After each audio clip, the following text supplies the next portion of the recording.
Philip, thank you so much for taking the time out to come and have a chat.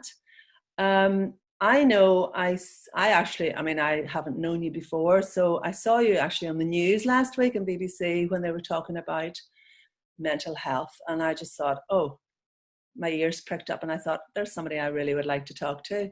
If you can just tell me a little bit about your story and how you set up your Mindskills website and your Mindskills program.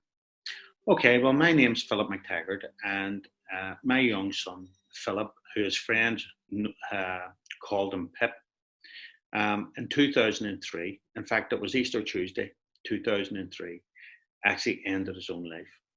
And that really brought me into mental health. I didn't know anything about mental health. I didn't know anything about depression. See, to be honest with you, Linda, I can't actually find the words to explain how painful, how devastating the loss of Phillip and the way he died impacted our family. But I know it still sits with me today. It's something that I battle with every day. I think about Phillip every day. We all do. And when Phillip died on that Easter Tuesday in 2003, by Boxing Day 2003, 14 young people ended their lives in North Belfast. Excuse me. The last one being a young girl at 18. Now, people started to come to me and ask me, what do you think? What about this?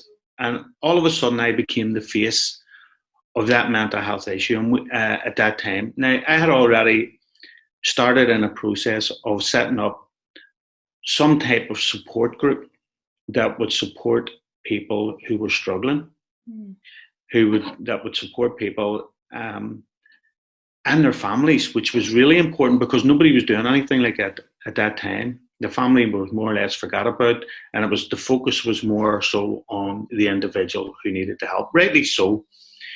But it needed to be everybody. So PEPS was formed. So I gathered people around me, got PEPS organised, and it now stands for the Public Initiative for the Prevention of Suicide and Self-Harm. And I didn't let red tape or legislation or anything stand in my way. I pushed through it to get to where we wanted to go. PEPS was the first organisation really in North Belfast, or in Belfast, that had offices that we were operating out of an old house. And we had counsellors and we had support teams, and we were doing a lot of outreach work, which was really good. It's just really funny how things all fall into place. When you want something, and if you're thinking about it, if you're focused on it, people come to you. You will notice things more so, and you'll get where you want to go. And I have a great belief in that. But after a while, I mean, I'd worked in PEPS, as I say, for many years. And after a while, my own mental health started to take a pounding, I suppose you could say. I actually seen a photograph of myself, and I didn't even recognize myself in the photograph. And I realized I was unwell myself, and I needed to move away from that. And the thing that was getting me down, to be quite honest, was a lot of the meetings that we were going to, with the likes of the PHA and different trusts, and listening to people, and they were telling us things that they thought we wanted to hear, but really doing nothing in the background.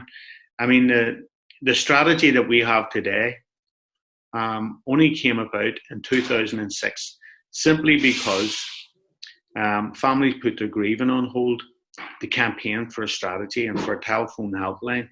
So I then moved on. I wanted to do training, and we developed our own training program to be able to help people understand what depression is, what suicide, what is suicide. Do people give signs? If they do, how do I recognize them? How can I link people into help, and how can I support people? And I set a company up called Mindskills Training. We have a website, mindskills.training, and we go around delivering this training and supporting people to be able to recognize when somebody's not well, to be able to ask the the right questions, but also to have a conversation about what's going on and to look after themselves. It's very much about positive mental health as well. So I've been in schools, community organisations. I've been as far away as Boston and Chicago, been in France, I've been in Dublin, all over the place delivering the training. And it's really been very successful in terms of trying to get the message out, and to also do talks. So really, see our training, it's look, listen, link. It's looking out for warning signs that we know that people give off. It's hard to listen. And one of the problems is, I know we have 2 years, but we don't listen. We don't really listen to what people are saying. It's listening and asking the right questions. It's letting the individual that you're talking to talk for 80 or 90% of the time and not butting in. That's difficult to do. And then linking them into help. And we understand that many people, for instance, are busy. They don't have the time. But it's about recognizing someone's unwell and linking them into help.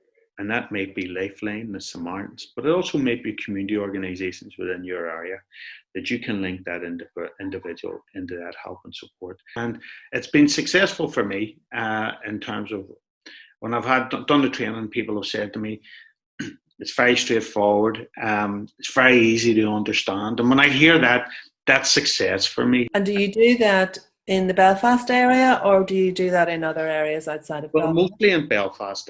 That's where I would probably do a lot of my work. But I'm willing to travel outside of Belfast. I'm willing to go anywhere.